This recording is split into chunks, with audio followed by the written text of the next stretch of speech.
94.fr Radio Stone FM, bien messieurs.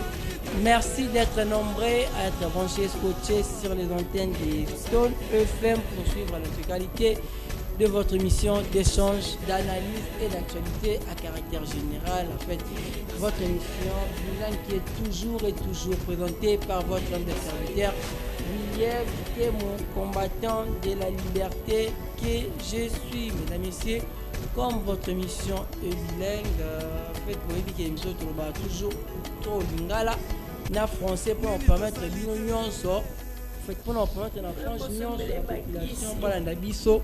Na ndenge elongo bani. Encore une fois de plus, je vous rappelle que Willy, votre homme de serviteur, William, mon combattant de la liberté, est à la présentation de cette émission. Mesdames, messieurs, en fait, je m'en vais déjà annoncer les thématiques qui sont inscrites à l'ordre du jour de l'émission d'aujourd'hui. Tout au long de l'émission d'aujourd'hui, nous allons parler de la situation sociopolitique, de la situation de manière générale dans la province du Congo central. En fait, que pouvons-nous retenir par rapport au contentieux électoral? Est-ce que pouvons-nous dire aujourd'hui que la justice, en fait, c'est de dire, donc la justice c'est un peu contredire ou non? En fait, puisque la cour d'appel du Congo central, la cour d'appel de Matadi, alors en fait concernant le contentieux électoral, la cour d'appel avait proclamé M. Grace Bilolo comme vainqueur, et contrairement à la décision du Conseil d'État qui a totalement constaté des irrégularités et qui a demandé en fait l'annulation pure et simple des élections.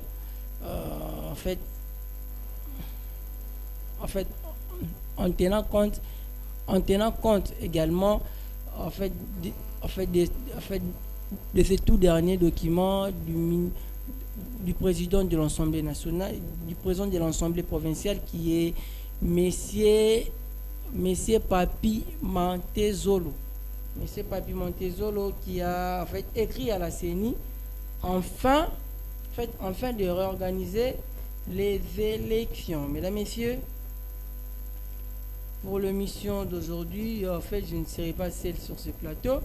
Nous aurons un invité, bien qu'on l'aura fait un peu en distance, mais on aura un invité tout au long de cette émission. Donc c'est avec lui que Tokobet Alisolo, il y a politique dans la République démocratique du Congo. Mesdames et messieurs, comme vous le savez très bien, cette émission est bilingue. Donc le barandais français na lingala pour nous permettre na imboka banso balanda biso na ndenge longo pour nous permettre na frange nyonso ya population alanda biso na ndenge elongo bani. Mesdames et messieurs, il y a de ça là toujours, il y a fois il y a obenga bayi politique, il y a quoi inviter bayi politique pour na repesa makaniso à bango concernant situation sociopolitique na mboka, concernant situation na pays, concernant situation la République démocratique du Congo.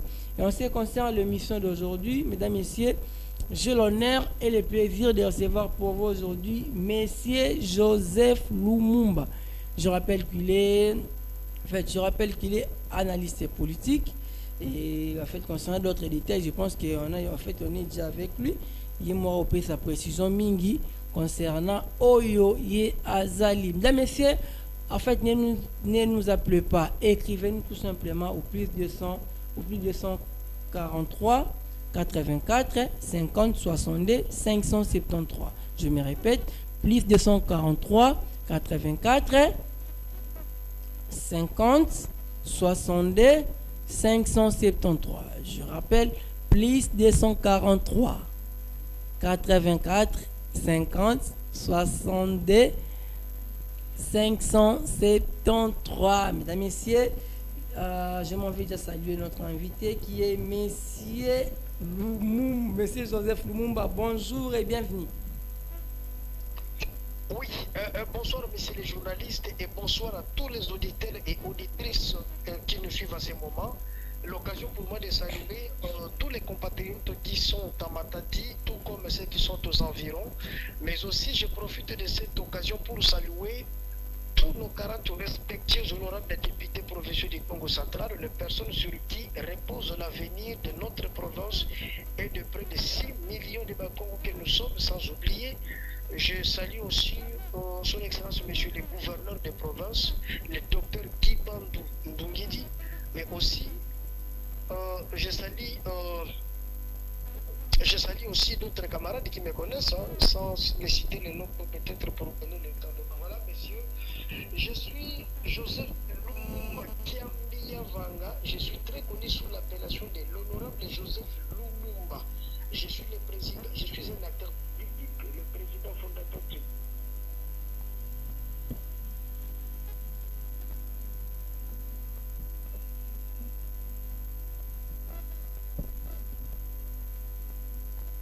Allô?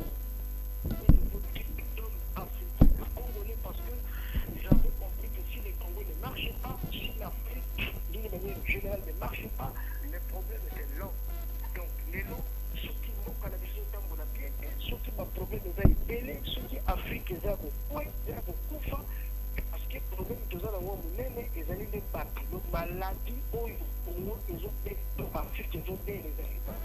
Parce que le sang, il est inadmissible et nous le savons tous bien que nous avons appelé ce bichon moka et tombe dans nyonso, tous dans la richesse nyonso, tous dans la mbisi na mai, samba mabele potaka nyonso, mama yeleka les bashanda, mais tous nyonso, mama yezaki koze, nyonso voilà pourquoi parce que bato oyo baza liboso na biso todi de manière générale problème à parti yango moni nga na kela mouvement wana mpona koluka kobongola bato makanisi koforme bato te non moko oyo bato bakobongisa yango eza bino moko etina ya koniokola te ya kobongisa yango eza te malgré ke bamikolo basi babeba mais tokontinaka kosensibiliser personnellement mais sinon ke idéologie stratégie mpe ezali kozwa bano bazobota basika kokotisa bango idéologie mpo te bango au moins basauve mboka peut-être biso tokokoka susu te parce que déjà mituse kufa kimodi bekota tina mikuwa mais tokolemba te place tokosuka so tokufi oyo bakotikala bakokontinue voilà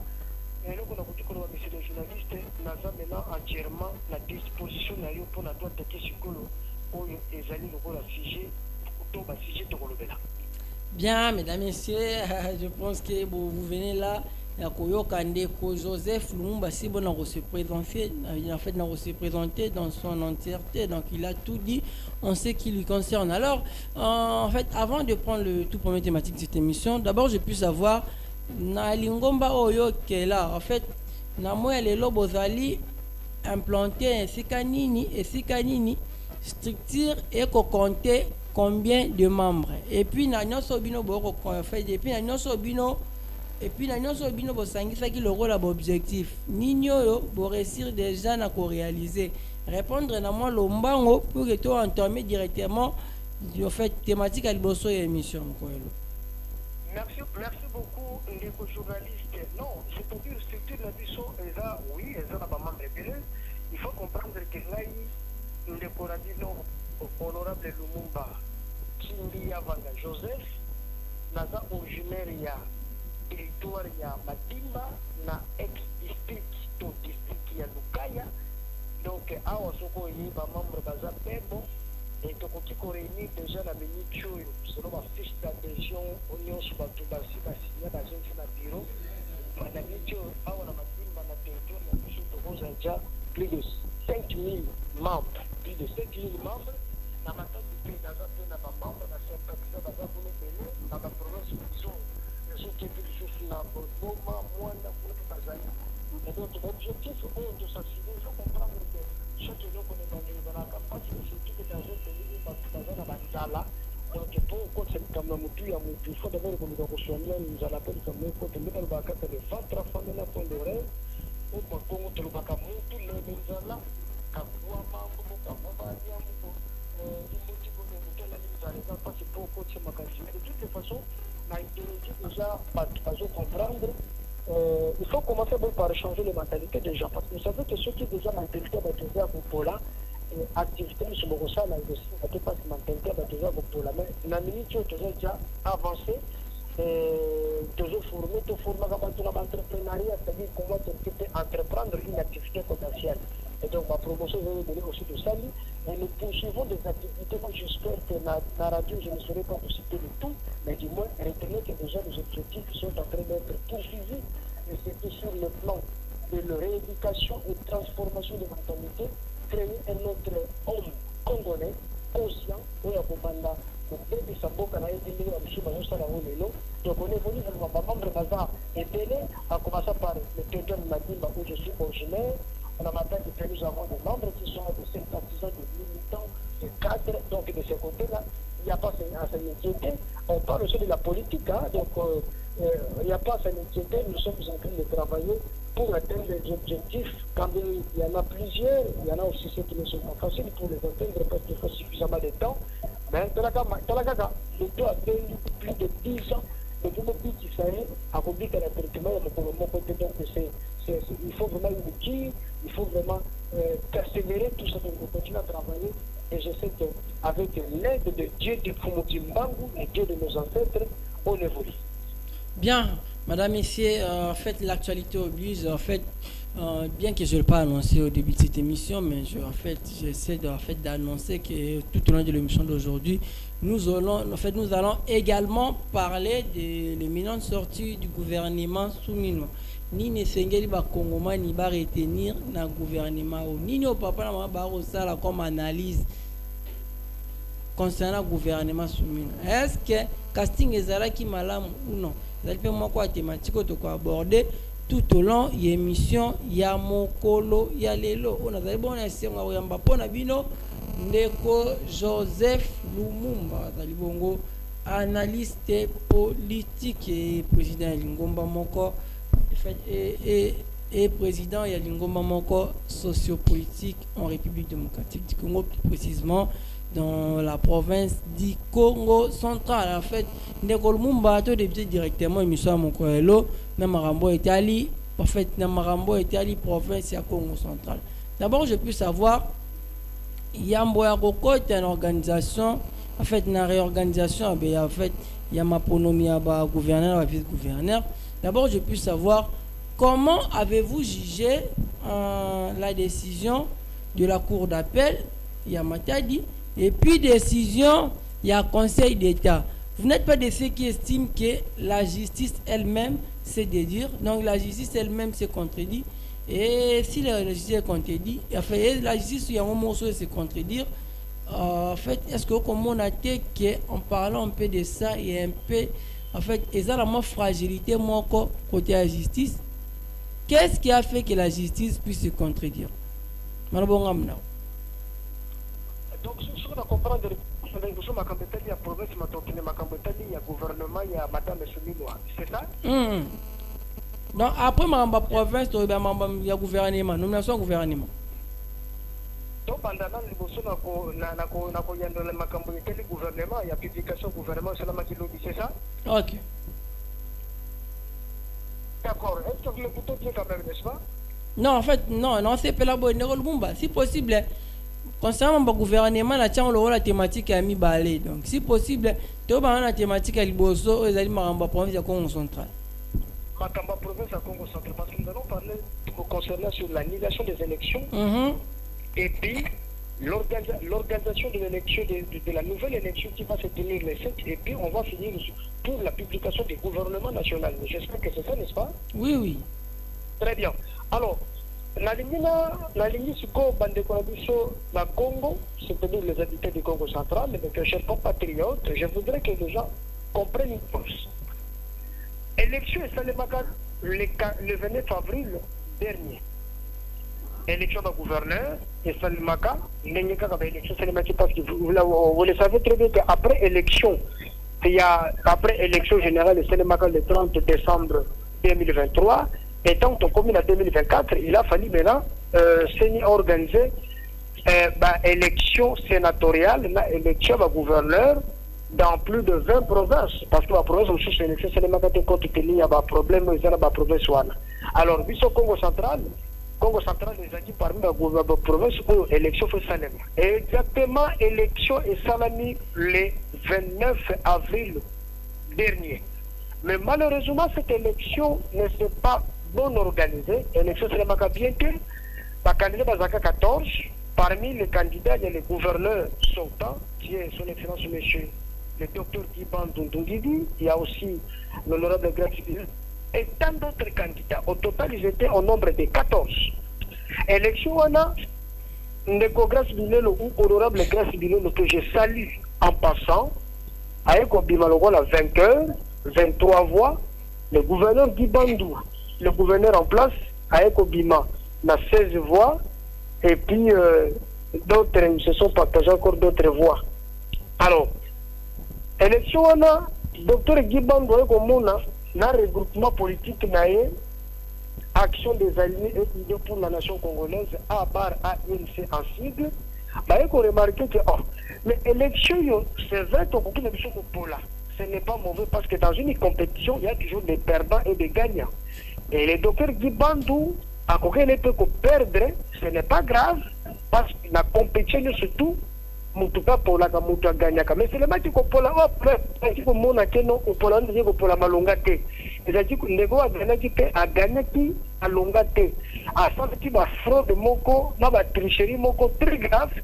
Oyo ba vidéo biso posto na téléphone na biso, les journalistes yo pe na limite ko zangi yango zanango. Non, ezali to mona sur noir et blanc. Pardon?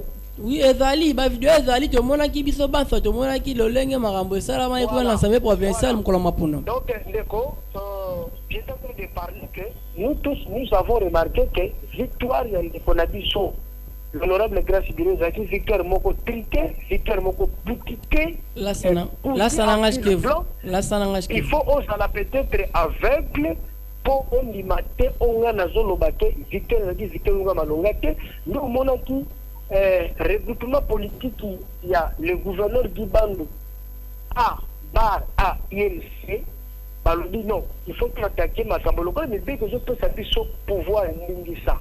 Et que ceux qui n'ont cette unité, na eloko ou dit il faut la funda. Non, on a dit, ma fundi, na niveau de la cour d'appel à Matadi, et cour d'appel à Matadi, avec la Botambola Kitoko, ministère public, c'est un tali ba vidéo, on dit que non, eloko faut pas. Mais le rôle de décision, il y a le ministère public et qui n'a qu'à n'en penser ndenge moko na ba juge, te ba juge bazakana le lenge na bango batela na makambo. Ba juge ba ko mona que non élection la faut confirmer yango parce que malgré que le ministère public a dit que le batela il faut annuler yango, mais ba juge ba mona que non, ba juge na bango ba confirmer que l'élection na. Alors le rôle de cour d'appel à zappé na maman na ina likolo. On va bien un conseil d'État. Azana maman naïe pour le bien la haute cour d'ordre administratif. Mais regroupement politique, il y a docteur Gibandou, le gouverneur. C'est lui que je salue encore une fois de plus. Par le but, biso to sécurité le lenge makambo elekeli la cour d'appel. Donc elle est sur la grande boulou et ça il voit puis penza ba je suis makasi bazali. Bango sous batala malamu soki kuna pe to poso tu peut to poli problème c'est que tu kaka mais to ko polate parce que le lenge makambo zaleli ba juge Matadi apparemment ba ko faillir quelque part. Non mona ba tende na conseil d'état, la conseil d'état tango batali ba lobi non.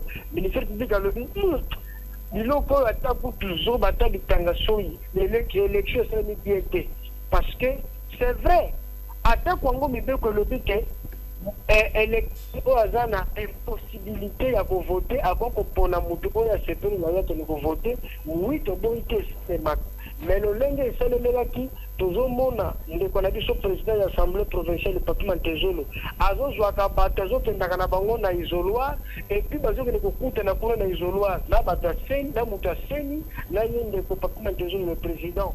Mais apparemment c'est ce que dit la loi, non? En fait non, mais en fait, en fait, pour la carte, apparemment, c'est ce que dit la loi, non? Ceux qui m'ont vraiment ressenti une incapacité, il y a aucun négocier la voiture, moi, c'est la assistance. Et assistance à au sein à la moto, et assistance à au sein à la moto, il y a Lingi. Attendez. Mais oui, c'est vrai. La loi autorise, permet à un électeur, il peut passer Lingi ça à électeur. Que ce qui a beaucoup de choisi mon côté, a pour la moto à sepeli naïe, mais mouton face à la paix électeur les sous pour la outil pour voter.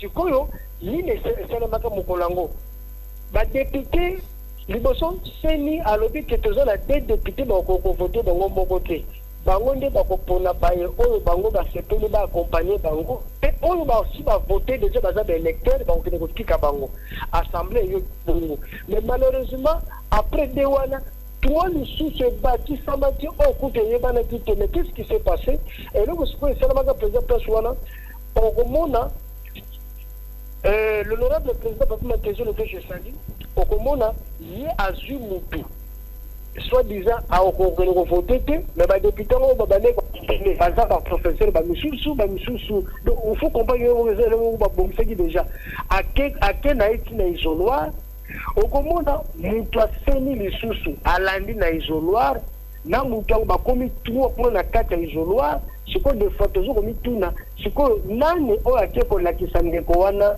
o aibi ko voter à voter. Mutu ou bien honorable Papima Kezolo, nous avons combien électeurs, ou bien parce que la loi dit il faut qu'un électeur, il faut opposer l'élection, nous avons mis sous à quelque chose la mine. Nous avons cette histoire a été très bien boutiquée, malheureusement, et réversée. On a compris que l'élection était. L'État juge à conseil d'État, le ministère public qui a conseil d'État, alors dit non, et on doit annuler ça. Et bien, le juge m'a dit non, il faut annuler même les décisions dans la cour d'appel. Et c'est comme ça que le juge a conseil d'État va dire annuler parce que, cette histoire a été trop mal organisée, cette élection, on doit reprendre cette fois-ci tout ça. Alors, il y a une moko ya bato ba sepela ki mingi pour annuler l'élection parce que nous connaissons tout ce qui est bandelisé pour là. Côté peu de Kozalaka pour la parce que l'élection a déjà la vision trouble, désordre, crise dans la province. Or, les journalistes ont dit que dans le mandat de l'État 2019, le pays de la province est côté na mutu kaka ne bandeli mandat est débaka 4 ans mobima on to sala qui a crise bambongo Congo central ekufa bato babénéficia nango population nyokoma likolo ya crise politique otoyebi biso surtout tikala na basouvenir ya mapemba kambama mini tokozongela yango te parce que esalaka bato na choc babiso oyo torata kokufa mpona kuti wana bandeko ebele badepute bakufa alors na miniti oyo baza parmi bato bazobunda po ete crise esalema te lolenge esalemaki na 2019 de peur que tobebisa susu mandat oyo te parce que population za na posa banzele tongama mamisale salema ndenge docteur Kibandi le gouverneur abandaki yango déjà parce que a dit kokuta province yango déjà c'est beba na suka mais asali effort ndenge abandi da kosala misala ezosalema déjà na meme malembe alors tour oyo tolingi te province ekufa lisusu ndenge ekufulaki na mandat passé nde omoni ntango bajuzi babomi élection wana elekaki nde balobi seni il faut asalisa élection mosusu ya sika nde yango nomonaki calendrier lobi ebimaki sikoyo nde tozo se préparer mpe bakandidat nyonso tous les 14 oyo bazalaki na course ya liboso napesi bango moto ebele bazwa courage ya kozongela élection nde cette fois-ci yango omoni tozosenga badepute bazwaki bomoto bazala bato abwanya bato mayele batika kobeyekisa soni apparemment bazala bato abwanya bato mayele po ete contestation toko yima ezala te po tokende liboso na place tobanda se comporter lokola bana mikie eza soni mpo na province na biso donc voilà monsieur le journaliste oleko na kotia koloba mpona annulation ya élection mais sinon tout le monde est d'accord avec ça même si ndeko honorable Grace Bilolo aza d'accord te mpona yango mais aza conscient ke soki atele bavideo soki ezali mpe ata ye aliaki afunda kaka donc aliaki afunda na regroupement politique na balingi bafunda parce que il faut comprendre que c'est vrai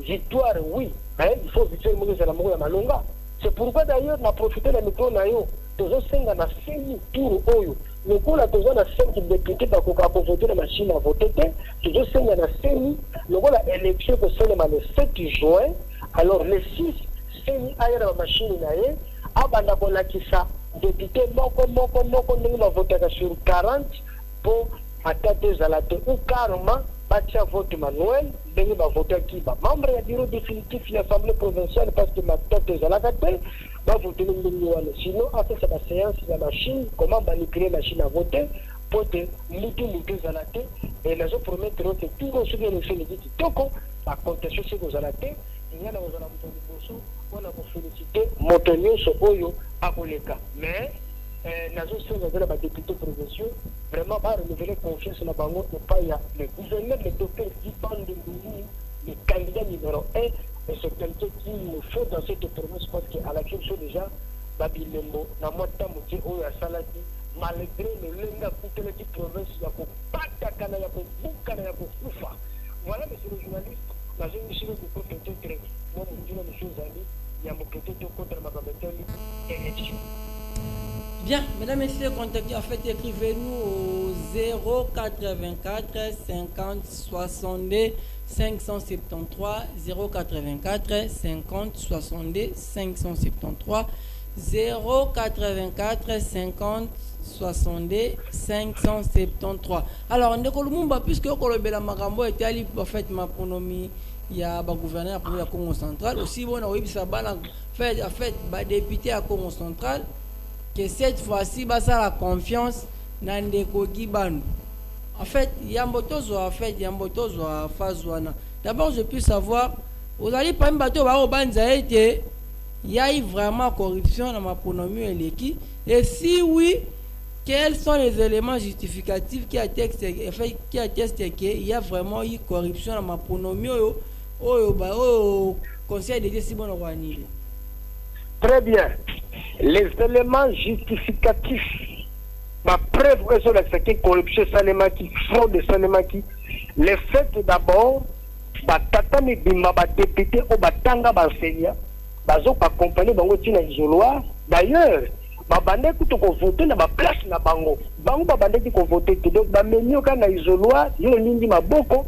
Bango va voter candidat na bango au bango ba sepela kinaye et puis ba gumbelo bulletin au côté na urne.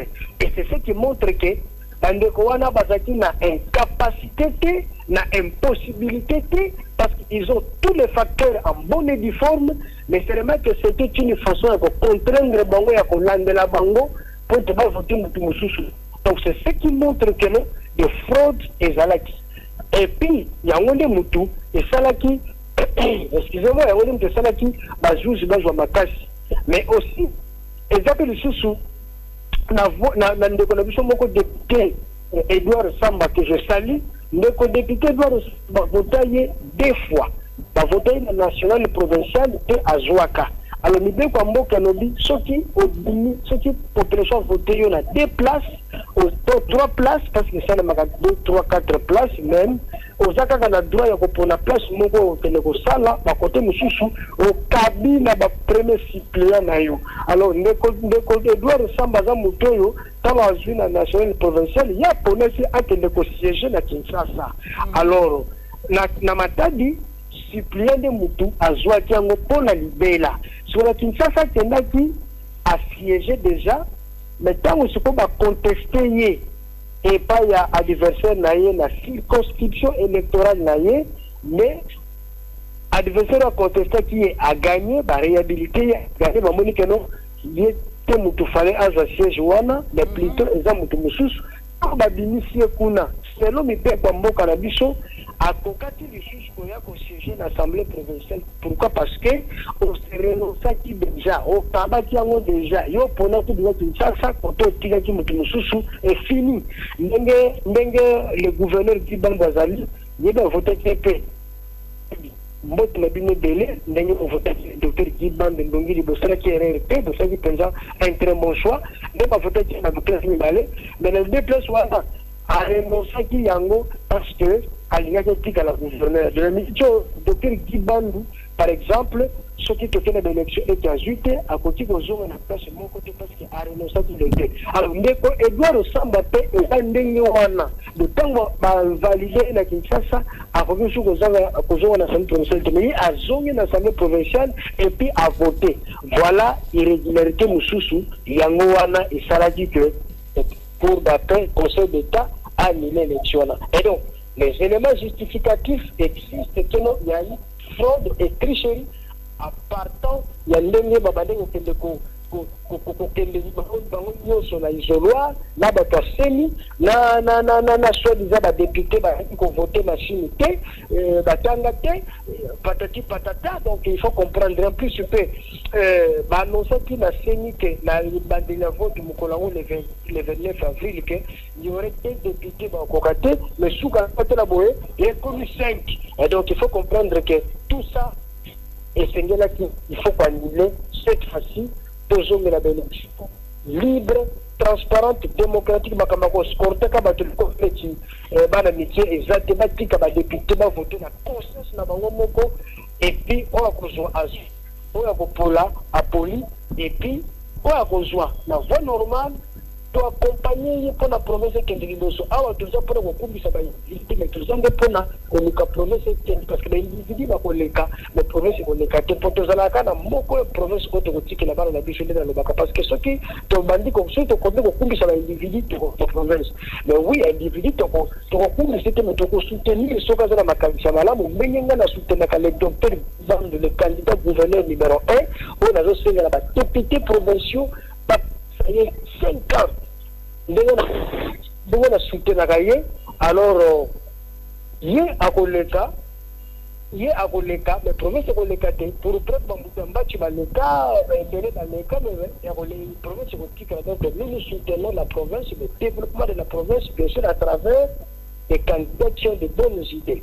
Voilà une éco-journaliste, donc annulation et élection et seulement par sentiment, mais il y avait vraiment des preuves ou des éléments justificatifs qui a témoigné que cette élection était entachée d'irrégularités et de fraudes très graves.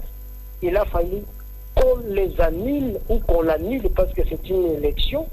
Puis on va réorganiser une autre élection dont le calendrier a été rendu public par la CENI depuis hier.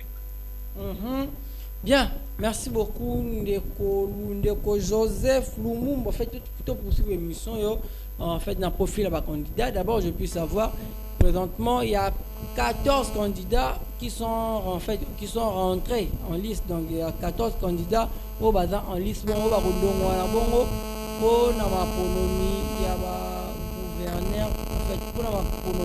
gouverneur. En fait, d'abord, je puis savoir, comment on dit, 14 candidats, il y a aussi bon candidat profil à malamu pona yo, ezali bon profil à docteur Guiban Ndungi. D'abord, je puis savoir en quoi et pourquoi est-ce qu'un Guiban Ndungi a un profil à malamu. Très bien, très bien. Aujourd'hui, nous avons parlé de 14 candidats. On a dit les candidats qui ont un bon profil, les candidats qui méritent qu'on donne 5 ans, et là, le docteur Guiban Ndungi dit oui. D'abord, du fait que dans la matière de voter, déjà, ça, c'est déjà ce qu'a convenu de ce côté-là, alors, pour les deux de certains bons candidats, ils ont un profil à dire. Pourquoi? Parce que, au moins, le temps où on veut se faire une crise aux Alarana, crise est frappée du saut de 2019 à 2022. Et en mi-2022, l'élection est constamment liée à des gouverneurs. Et ça a devenu gouverneur en 2022. D'abord, à Kikotia, qu'il y a cohésion provinciale, il y a une cohésion parce que la province est Panzanaka, qui est piécée, qui ma province est en exil forcé, et on a en exil, mais tant qu'il y a eu, alors non, excusez-nous, à côté de la province, c'est parce que pas des conflits politiques et des crises politiques, mais il y a la première des démarches à Sanaka 1, c'est la cohésion provinciale. On appelle les docteurs qui donnent l'autorité pour la cohésion provinciale. Déjà, un acquis. Bon. Pourtant, la régie financière de la province de Congo, c'est DGKC. Et Tobo comme à Doussou, c'est-à-dire non la province, à continuer à Congo, la frontière, la taxe, tout ça. Il y a malongé comme on a pris la carte exacte pourquoi parce que déjà JBCR l'Ibenga la province joue à déjà que c'est exact tout beaucoup partout à salir la réforme moko ya makasi vous savez pendant que on mboka senga makoki ba moyen et ba moyen to mbongo et utaka lola ke mbongo bakongola kango kaka na maboko bato na bataxe na baimpôt na kanji kolandaka ntango DGI DGRA de basalaka sensibilisation bofuta bataxe bofuta baimpôt mpo totonga mboka parce que mboka etongamaka kaka na mbongo oyo peuple akotizaka na kesa l'État.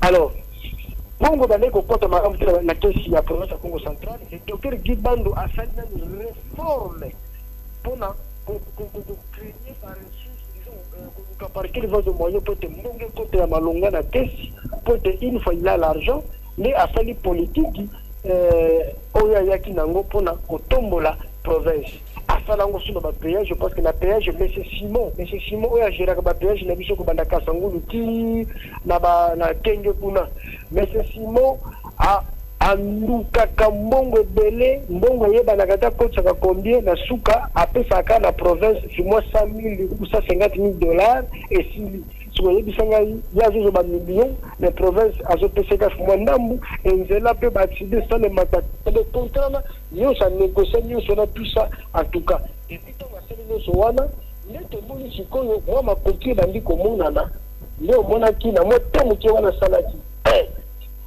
a créé prime d'appui à la gratuité de l'enseignement de base, c'est-à-dire d'enseigner à Foutaka 23 000 enseignants à l'école primaire publique. À Foutaka prime d'appui à la gratuité de l'enseignement primaire, or que prime wana est constitutionnalité, est appelé les deux côtés, l'État gouvernement national de Foutaka d'enseignement. Il y a même ce qui est éducation dans la bichopégie quitta, parce que les enseignants ne sont pas du tout bien payés. C'est vrai que le gouvernement national n'a pas pote, moi ça n'est pas malonga ezala. Mais puisque gratuité ne peut ébandir si canal ne peut pas efficacité malade. Le gouverneur qui avait estimé que non, la moindre, la même qui au gouvernement n'a fait ta nationale dans l'école na niveau de la province. Ce qui m'a dit 30 000, je crois, et que sous la bango à tel fois ma sango, ma côte ça n'a pour et appuyer tout ça et puis et encourager. Et au fur et à mesure, ce qui budget peut approuver ces gens matin. Il peut augmenter sa prime, pourquoi pas, dans le projet qu'on a fait, ceux qui va payer 5 ans, il y a un moment dans le Sénat, va soutenir le docteur Guiban de Makassi, parce que le docteur Guiban dans le but, ceux qui 5 ans, vont payer, représentant la bino, député provincial de la ville, ceux qui va payer 5 ans, prime d'appui à la gratuité de l'enseignement de base, les enseignants de l'école publique, bien sûr les enseignants primaires de l'école publique, primaire comment, pourquoi pas, 100 000 et au-delà. Donc ça c'est quelque chose qui m'a convaincu et qui me convainc que c'est quelqu'un si on lui donne 5 ans à cause de ma casse. Voilà ce que nous avons besoin. Ma infrastructure. Vous savez, dans le monde de Komaka Fonds de commerce, à une certaine période, le fonds, chez le gouverneur Roya, a déjà un mot, c'est le monde. Mais c'est le monde de Mona, c'est vrai qu'il y a une facilité, mais la finition de l'épicalité de Mona, mais ça ne peut pas dada. Donc, avancer à mener au Sika. Donc ça montre déjà que c'est déjà une très bonne chose. Ce que sous la matière de la marché, c'est vrai que mais malheureusement, tant que il a décidé de continuer l'élection et on a dit et si les mais ceux qui passaient à préciser 5 ans, on a sorti mieux soit à Bandakiwana. Et aussi dans métier. Donc c'est quelqu'un d'abord qui a un respect, il y a gestion de l'eau à l'État, il y a l'eau à l'État pour le combattre. Pour une preuve d'ailleurs, IGF, avant dans la province, l'inspecteur général à l'île, il y a IGF à féliciter, c'est un bon gestionnaire, c'est quelqu'un qui ne s'amuse pas avec l'argent de l'État malgré tout ce qu'on peut fabriquer comme information. Ça, ce sont des histoires pour les nuits. Pour la sa réputation, mais les plus grands contrôleurs, IGF, il a institué une ressource sur le contrôle, c'est encore le nom, comme il a soutenu au courant de cette émission. Cour des comptes. Donc, voilà la Cour des comptes, il y a ça là-bas, tout ça, de manière que c'est un bon monsieur. Tout ça, c'est tout simplement, moi, les bloqués, il y a pas tout. Bazalaka na système et ceux qui monde de côté la question dans la province bazo kabola et quand il y a yé akangi a robiné wana de ba monique non monter sur le titier biso bokau qui vraiment est dans la makasi c'est pourquoi ba menace za makasi ballon et tout ça. Mais dans un sens, la député provincial a vu ce qui peut réellement un souci à développement de la province. Les députés ont fait confiance. On sait que les députés ont fait confiance. Oui, en tout cas, les députés. Pardon? Aujourd'hui, les députés ont fait confiance pour qu'en fait, à ça, la deuxième mandat n'a fait la tête à oui, les députés ont peut-être dans l'élection de Kaki. Ils se sont trompés parce que les Aganango peuvent se tromper qui, ou soit ils ont été élus à l'erreur parce que les Aganango cette fois-ci, je leur demande qu'ils reviennent à la raison parce que un sentiment, il province, moi j'espère que le pouvoir n'a pas ce que tu as la pissoyer et ceux qui au courant. Il y a parce que quelques anciens députés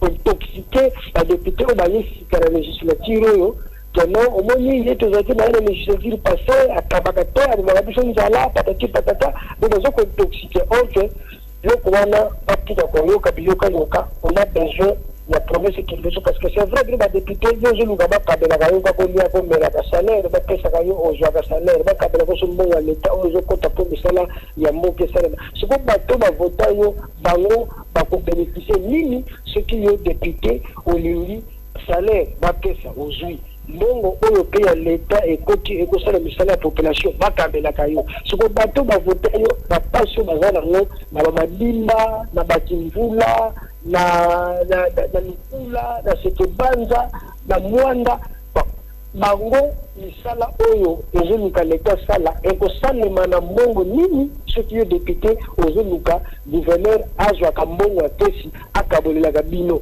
siko population bakose retrouve na nini. Moi j'espère que bango nde bacontrôle nde gouverneur soki mbongo ekoti bazwaka badoléance ya population bayaka nango à l'Assemblée à son tour, la pétition au gouvernement provincial et puis le gouvernement provincial, la jeune dong a caisse à l'État, à caisse à la Bissala. Plutôt que Bango, Bakabola, Kambongo à caisse à l'État, puis Bassala, ce qui est élection comme il peine, avec les cocos, moi bâton, moi bassin, ceux qui font pas polo, moi du pape, ceux qui ça, ce n'est pas ça, c'est que la population a besoin. Et donc voilà, le docteur Guiban, c'est qu'il y a ceux qui, par exemple,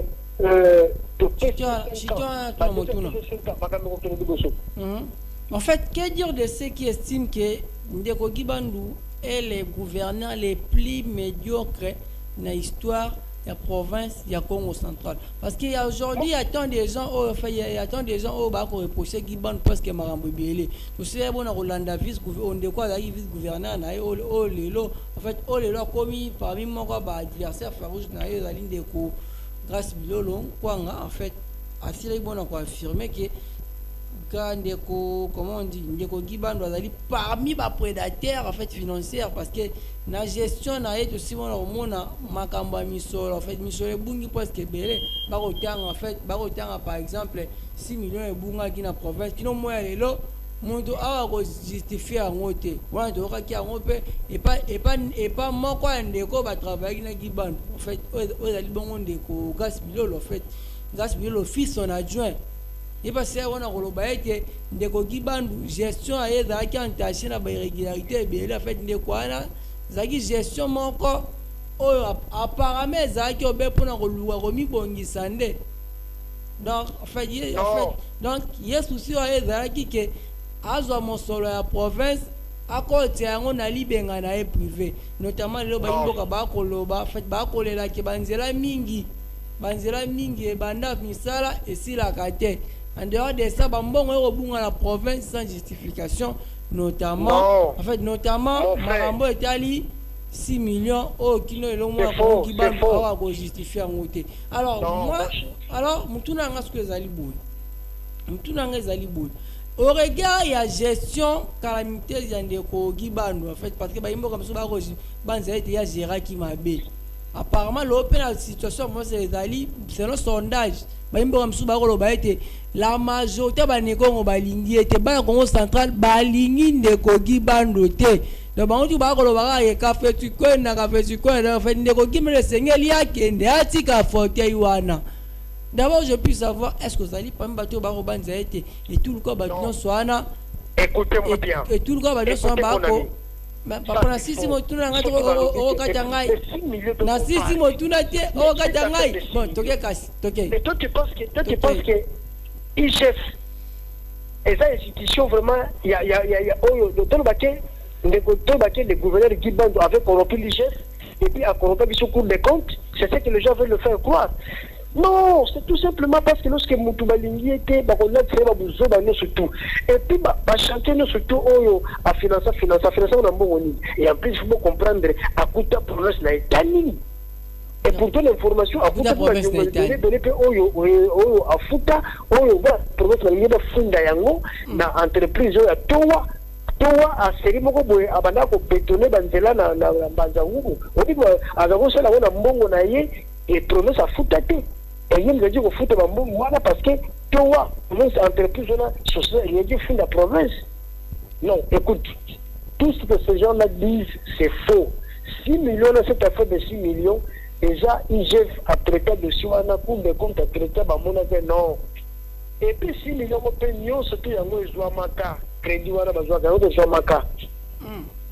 Et là, on a un ndambo, ici c'est besoin d'un pété. Et en plus, il plaît, bureau, on est assemblé, on est wakawana, on est wakawana, ils ont dit que sur la baie, faire donc c'est une question tout simplement, dans un sens, pour la côté de sa réputation, il y a les gouverneurs qui bandent. Mais pour toute l'information, tout ça c'est faux. Et quand ils disent qu'il a mal géré la province pendant une année et 8 mois, je vous dis, tout ce qu'ils disent cela, c'est faux.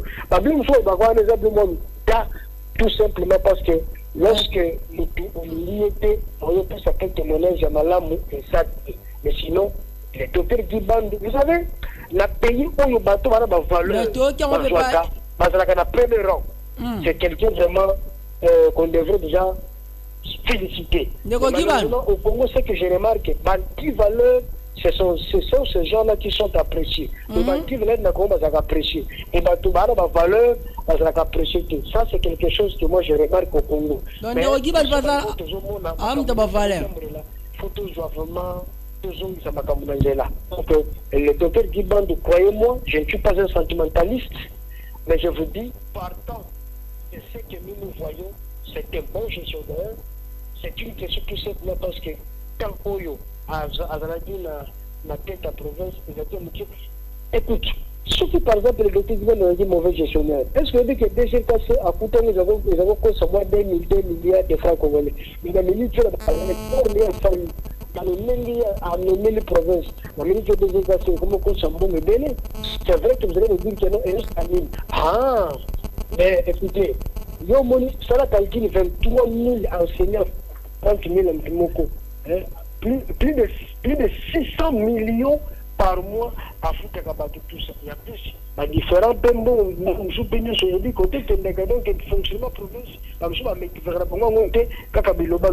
donc c'est pour vous dire tout simplement, député, on peut la morale à bien, la conscience à bien, la personne avec qui nous devons travailler pour réduire les misères ou éradiquer les souffrances de la population du Congo central, c'est le docteur Guiband. Et donc, je crois que le 7 juin, il y aurait beaucoup de députés qui vont se joindre à la députée pour soutenir le docteur Guiband pour la vision. Donc, je vous dis, la réponse pour votre question, ceux qui disent que non, le docteur Guiband c'était un mauvais gestionnaire, je vous dis, c'est faux. Ils n'ont pas raison. À quel niveau se situe la différence entre M.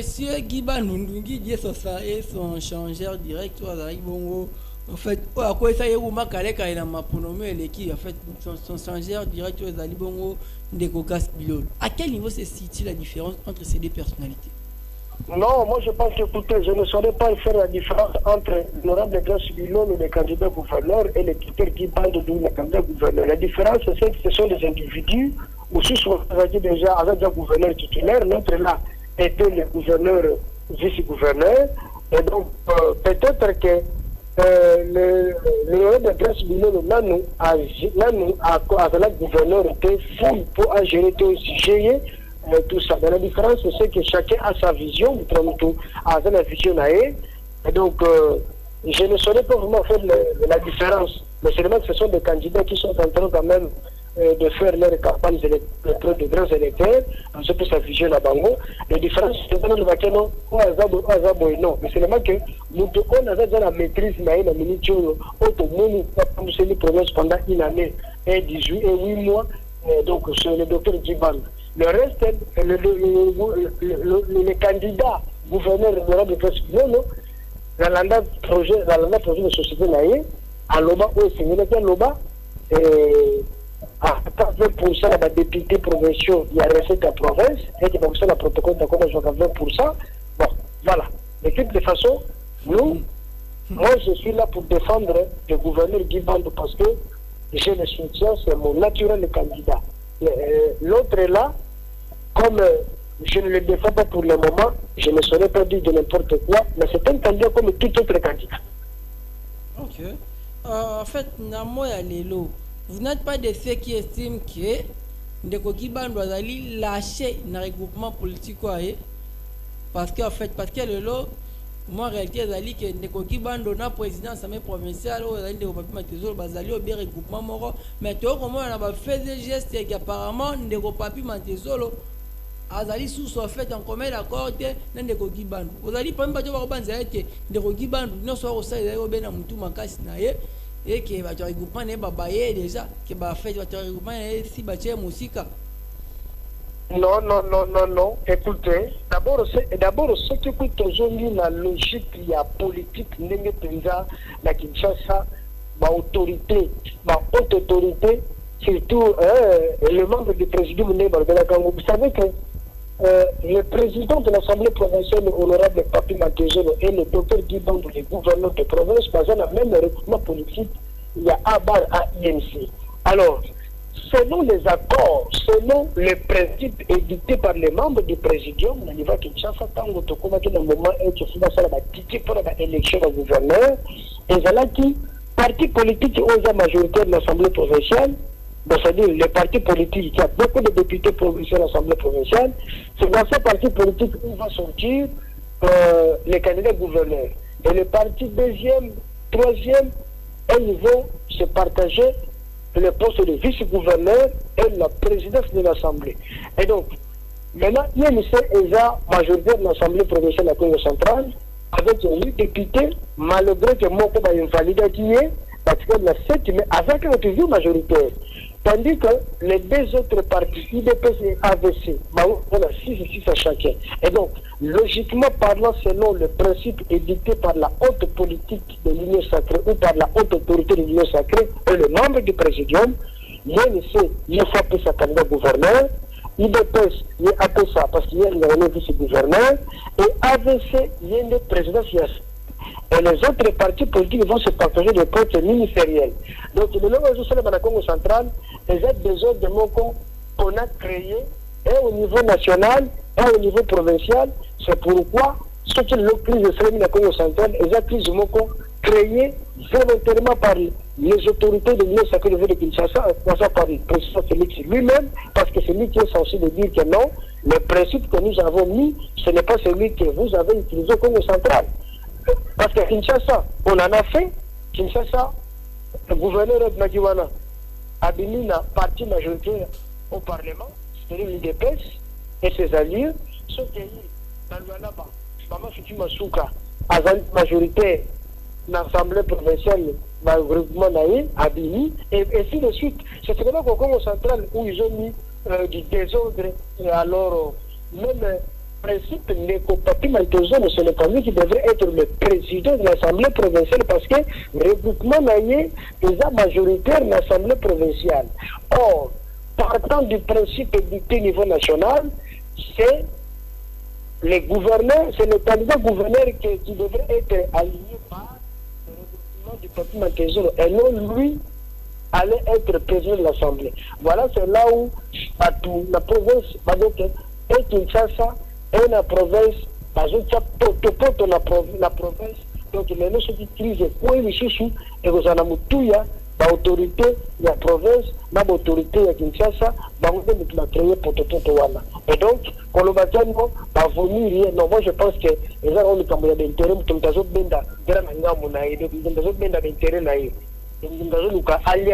c'est pourquoi on va créer le bloc.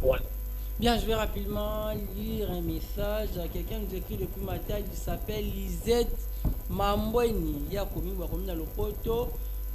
William T me pose la question à ton invité. Comment en fait as-tu trouvé la personne de grâce Bilolo?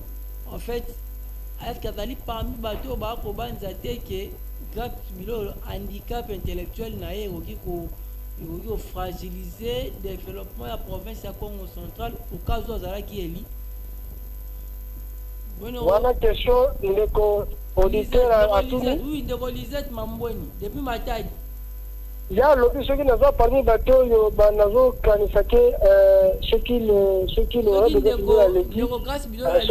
son handicap, quoi? Handicap intellectuel n'a pas fragiliser à venir et devenir à province. Et ça, ce n'est pas à moi de dire ça. Moi, je ne suis pas là pour dire quoi que ce soit. Mais plutôt, ça, c'est au député de juger. Et moi, je suis en train de faire la promotion de mon candidat qui est Guy Bandouin, qui est très compétent, voulais-je dire. Voilà, très compétent. Le reste, ça, c'est aux autres de juger. Je ne suis pas venu pour dire que non, l'honorable Grace Bilolo est capable ou incapable. Non, ça, c'est aux grands électeurs de juger que non. Mettons-le, il est capable ou il n'est pas capable. Bon, quant à moi, je ne peux pas me permettre de Kolomabilo contre pour un autre candidat. Voilà. Donc moi, je défends le docteur Guiband. Wana, Yemoko, de Planissala Outila. Yemoko Azamayele, amite sa réponse. Pour la Nikaka, pour la analyse, il y a ma camoufle, c'était Kolobela Kandre Nangaï. Le reste,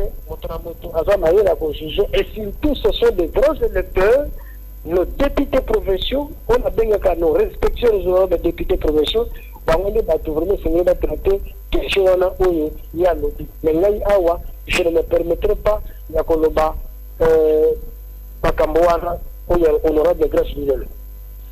Non, je vais encore lire notre message, Séraphin qui nous écrit depuis Mbazangungu. En fait, William T, mon félicitations à ton invité, Azolo Babia Makasi. Mais pose-lui les questions. En fait, est-ce qu'il y a un que ceux qui ne peuvent pas l'équipe gouverneur à cause de la pantin, il y a la Joaquin Chassa, Ndenga Zalaki na mandat na Liboso. Ndeko Mbazangungu, soki ndeko Gibando Aleki en fait à cause de la patin donc en fait ça sera un monsieur on va réutiliser kaka donc en fait donc ça sera un monsieur on va régner mais on va gouverner est-ce que à cause de la patin il y a bandeko Kinshasa ndenga zalaki na mandat ya liboso. Non, écoutez, d'abord, c'est qu'il faut retenir. Merci beaucoup de Kwambazangungu, qui a motivé comme Mouchimbanzangungu, et donc Mundibu, Oui, non, écoutez, vous savez que le docteur Guiband n'a jamais été exploité par les autorités de Kinshasa. Et d'ailleurs, c'est quelqu'un c'est quelqu'un vraiment qui sait mettre du sérieux. Et donc, de ce côté, il ne faudrait pas avoir peur. Le soldat Binigo, il est m'a pris 5 ans. Et d'ailleurs, c'est parmi les gouverneurs qui vont exploiter les Kinshasa, c'est contrairement aux autres candidats gouverneurs, si on les vote, ce sont eux maintenant qu'on va utiliser au niveau de Kinshasa. Mais quant au docteur Guy Bandou, il est difficile à la dicter parce que Namoko n'a dit quand même, moi, le lenda Zaganango a condimate que Baba n'a recommandé pour y aller qui sa province Sony, puis à ma province Naye, ça, il y en aura. Donc c'est quelqu'un vraiment au bas pour dicter des années. Pour Kinshasa, au moins, il a des années. Bien, Ndeko Prince nous écrit depuis Matadi. William Tiamo, Naebi Ndeko Lumumba, bien, c'est un flatteur, en fait, Azali flatteur, mais tout le monde, Nino Ndeko Gibando, à Bossani, en fait, à Bossani, Kosa, na province, il y a Congo central, ou à compter Kosa, na mandat, ou à Senga Biso. Non, d'abord, mon frère, moi je ne suis pas un flatteur. La flatteur déjà ni. Autant que nous flatté, ni nous sommes loba on a nous mona. Yo yedi sana Pardon?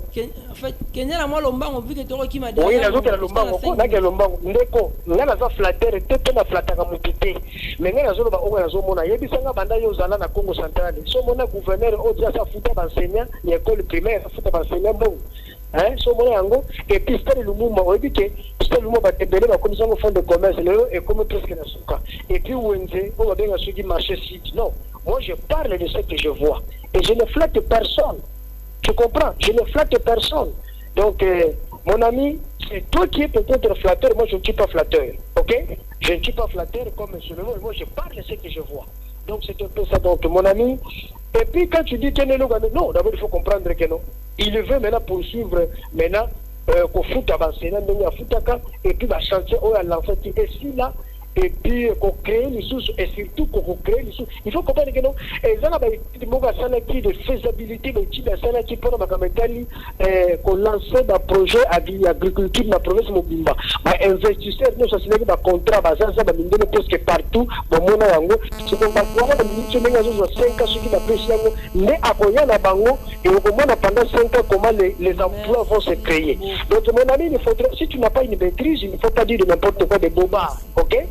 Moi, je ne vis pas par la mendicité ou ni par de flatterie. Jamais. Merci. Mais moi, je fais des analyses de ce que je vois. Merci. Peut-être que tu ne me connais pas bien. Au moins, moi, je suis un flatteur. Je suis un bosseur dans plusieurs domaines. Merci beaucoup, Ndeko Lumumba. Il y a tant de vraiment, il y a tant de questions, mais il n'y a pas. Malheureusement, nous sommes en fait butés par les temps. Donc, tant de choses barrière pour nous retanga. Mituna presque non, tout fait. Non, peut-être. Les journalistes, peut-être. Le gars dans un voyage, peut-être parce que lundi dans un matin, peut-être Torobongi Sapenza, Mukolo, on a plateau Namoko, et puis on annoncer. Au mesure de la question, n'engage la do capi, non, n'engage pas, oui, n'engage tout Congo ça la comme mesure de la question, et on annonce la question comme ça, là, ce qu'on a plateau la bande, qu'on papo la mort, comment, voilà. En une minute, non, c'est peu, mais on placer au moins un mot par rapport au gouvernement soumis au CM avant-hier. Bon, par rapport au gouvernement, c'est que le gouvernement a demandé que Zelango, parce que le gouvernement a testé la chance et belé, critiqué la noté, malgré non, écoutez, il faut comprendre que non, et ça, quand les Congolais qui basent à la place Wana, et ça, que les Lola, donc ça va avoir une chance. Ce que Simbi tende Torobanda critique, mais au début, nous va saluer nos côtés, nous va critique, nous va normalité. Et puis, pardon? Casting à ma baie, casting c'est quoi, c'est l'eau, tu fais là, je vais te faire là. Écoute, ce que c'est la propagande, ce que c'est propagande, c'est laquelle le ministre va ou ta lola, non, kaka ba congolais wana ba ngone mte sengele ki bazwa.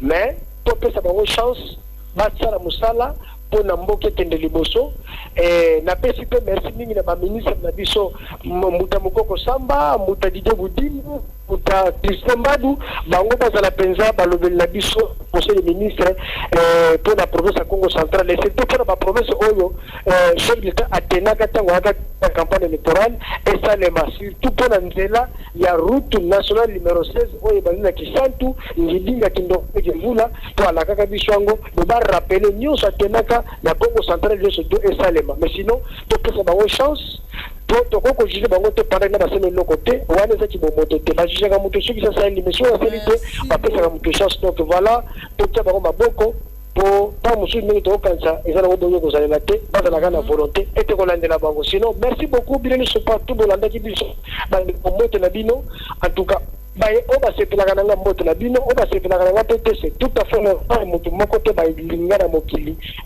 na bato nyonso même que nzambe batebele babudaka oye teke bongo soki bobude ngai où est le problème mais ce qui est vrai ngai nabundaka mpo na province mpona kotika kobunda te parce que province eza nakoka na kotikela bana nde yango oyo tongali mpona kokufa na ngai mais soki nabebisi province bana bakotikala wapi donc tozala bomoko mpo na province ekende liboso le reste eza badistraction bien.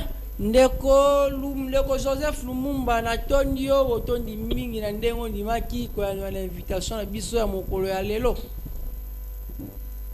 Je rappelle Rosaraki en direct, il y a Radio Stone FM 94.4 MHz. Là, je m'en vais déjà saluer le directeur général, le vieux Lou, Dieudonné Lumba. Ah, na boso de ko pesa de ko Lumba ba umbote. Oh, c'est Lumba ba umbote na yo. Oza de ko na o Lumumba oyo bosala na émission na ba campagne ya 2022. Ndeko Lumba ba le DG directeur général mbote no place aux amis de ko na ngai. Merci beaucoup. Ok, pas de problème, madame, messieurs. C'en est fini pour aujourd'hui. Je sais que vous étiez très nombreux à nous suivre, madame, messieurs. En fait, prochainement, je serai invité aux assauts disponibles à Biso, à Rozonga, car à la même plateau. Pour la vie de ma canisso, quant à moi, votre humble serviteur, William T, mon combattant de la liberté, Naïbisi, nous revoir. Tokutani Bongo, mes collègues, vous allez koya, peine à numéro, mon sous émission Nabino. Les Congolais s'expriment en fait. Mbote mingi pe botika la malamu na mabota na bino. On se retrouve prochainement avec le même plaisir. Bye.